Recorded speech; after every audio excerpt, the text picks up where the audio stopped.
बोले ठीक गुरुजी लाऊंगा। किसी से कह दिया तुम मेवा मिष्ठान लाना, लेकिन बारी जब कबीर की आई, छोटे थे, कबीर की बारी आई तो गुरुजी चिल्लाए, ए कबीरा। बोले हाँ गुरुजी, तुझे अपने घर से दूध लाना है। क्या लाना है?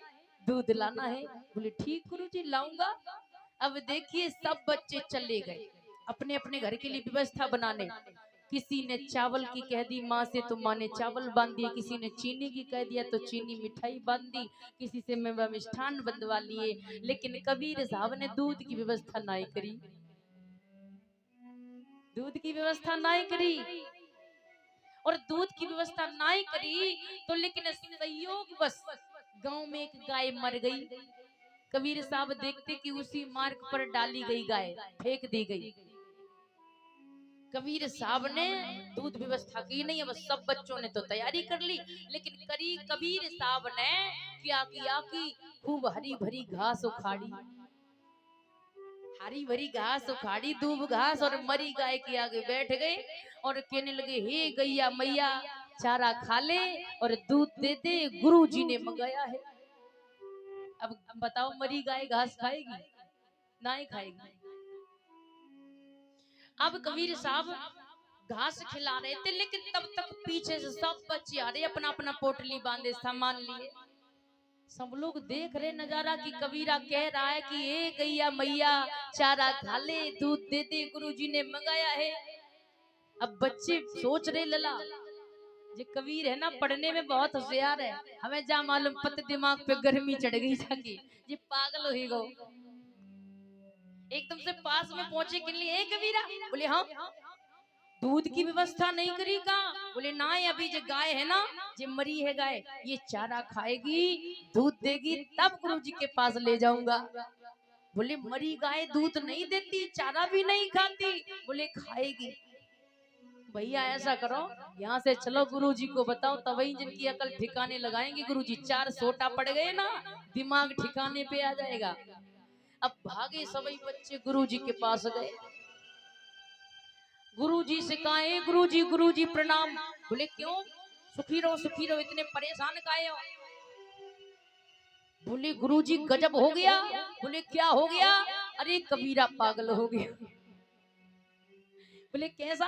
अरे चलो गुरुजी देखो, अभी रास्ते में एक गाय मर गई, उसको कह रहा है कि चारा खा ले, दूध दे दे, गुरु ने मंगाया है।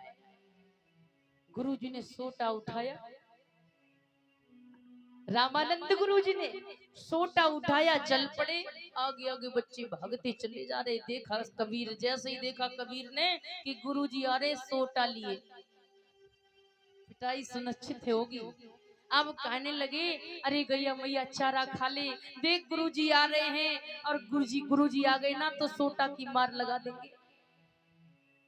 और जैसे गुरु पास में आए, अब कबीर मरी हुई गाय घास खाएगी नहीं, अब वो चारों तरफ घूमने लगे। अरे गैया मैया जल्दी चारा खा ले, जल्दी दूध दे दीजिए, गुरुजी आ रहे, मार मार पड़ेगी। चारों तरफ परिक्रमा देने लगे। एकदम से गुरुजी आए, एक कबीरा। बोले जी गुरुजी, दूध लेकर के नहीं आया है, लेकिन पागलपंती क्यों दे रहा है? बोले नहीं गुरुजी, ये गाय है ना, अभी ये चारा खाएगी, दूध देगी, तभी हम आपको लेकर पहुंचेंगे। आप चलिए आश्रम में चलिए। एकदम से गुरुजी कह रहे, दिमाग खराब हो गया है तेरा? ये मरी गाय घास नहीं खाएगी, दूध भी नहीं देगी। कबीर कहते देगी, गुरुजी कहते नहीं देगी, कबीर कहते देगी। बहस करने लगे, कोई भी बात नहीं सुनते। कबीर साहब को एक सोटा लगाया गुरुजी ने। एकदम से गुरुजी कहने लगे, ये मरी गाय घास नहीं खाएगी। कबीर कहने लगे, गुरुजी मुझे पता है, मुझे पता है कि मरी गाय घास भी नहीं खाएगी और मरी गाय दूध भी नहीं देगी। मुझे पता है ये मरी गाय दूध नहीं देगी, घास भी नहीं खाएगी, लेकिन तुम ये बताओ कि ये गाय मर गई, ये घास नहीं खाएगी, दूध नहीं देगी, बरसों पहले तुम्हारे पुरखा मर गए, बेका तुम्हारी खीर खाए भी आइए।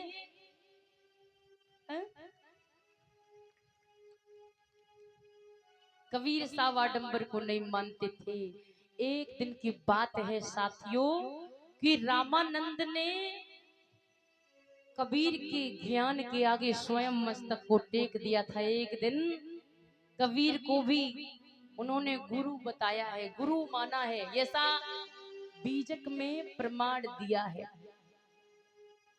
और वैसे तो आपको कबीर साहब के बारे में बताएं कि जो कबीर साहब थे, बुद्ध का मत और कबीर का मत कोई अलग जुदा जुदा नहीं है, एक ही